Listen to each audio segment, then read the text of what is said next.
सास बहू को कैसे रहना चाहिए, कुछ आसान और असरदार सुझाव। नंबर 1, सम्मान देना रिश्ता मजबूत करता है। बहू को सास का अनुभव और उम्र का सम्मान करना चाहिए। सास को बहू की भावनाओं और सोच को समझते हुए उसे भी सम्मान देना चाहिए। नंबर 2, बातचीत खुलकर करें। गलत फहमी से झगड़े होते हैं। अगर मन में कुछ हो तो शांति से बैठकर बात करें, चुप रहने से दूरी बढ़ती है। नंबर 3, एक दूसरे की जगह को समझे। बहू नए घर में आई है, उसे समय और अपनापन दे। बहू भी सास को माँ जैसा माने और घर के नियमों का सम्मान करे। नंबर 4, तुलना ना करें। सास को अपनी बहू की तुलना अपनी बेटी या किसी और बहू से नहीं करनी चाहिए। बहू को भी सास की तुलना माँ या सास के पुराने व्यवहार से नहीं करनी चाहिए।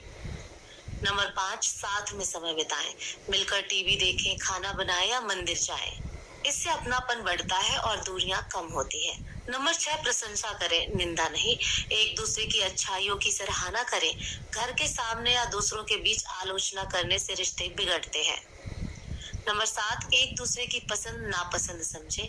सास को बहू की नई सोच को स्वीकार करना चाहिए। बहू को भी पारंपरिक आदतों और संस्कृति का आदर करना चाहिए।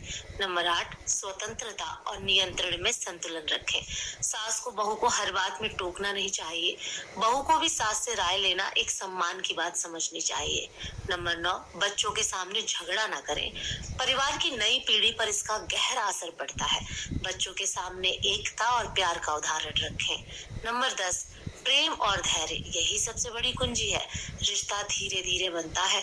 अगर दोनों धैर्य रखें और दिल से समझें तो सास बहू में माँ बेटी जैसा रिश्ता बन सकता है। यह सच है, जहाँ सास बहू को बेटी माने और बहू सास को माँ, वह घर मंदिर बन जाता है। सास बहू को